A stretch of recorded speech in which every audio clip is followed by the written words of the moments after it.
Hi, I'm Makiko Tsuda. Continuing from last week, we're bringing you the program from the Japan Open Air Folk House Museum, where you can see various traditional-style Japanese homes. And behind me is a stage for kabuki performances called the Funakoshi Stage. Stages like this were built in farming communities across Japan from the end of the Edo period in the 19th century to the Meiji period in the early 20th century.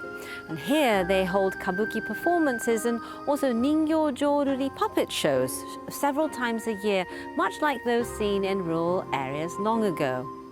And later, I'll be trying an indigo dyeing technique called Aizome, which is a traditional industry that thrived long ago in the mountains of Kanagawa Prefecture, where this museum is located.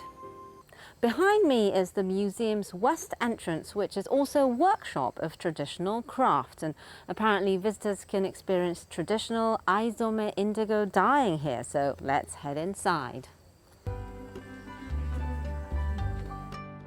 The traditional indigo dyeing workshop is a facility established to preserve and promote the Aizome technique.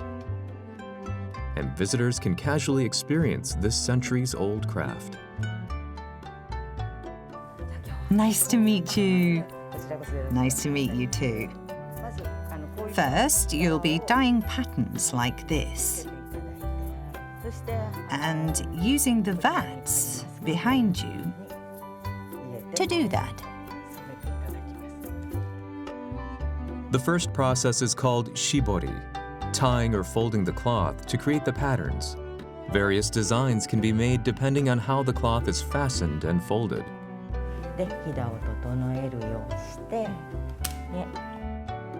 Used in the process are everyday items such as clothespins, rubber bands, and beads. Shibori is how the characteristic Aizome patterns are produced. What kind of pattern does Makiko have in mind?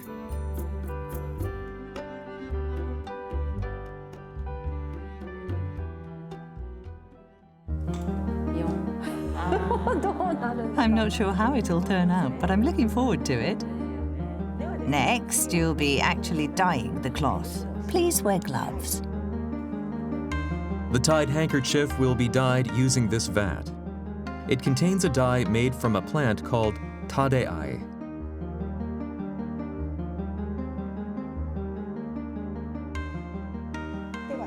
Don't let go and put everything inside.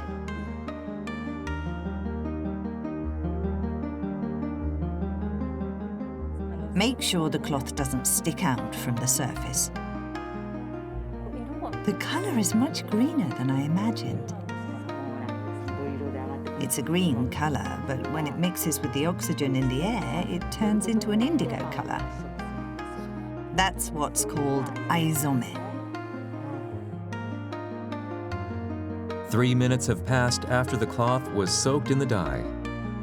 The cloth is unfolded while still pinned, and once it has a blue color, it's dipped in the dye 2 to 3 times more.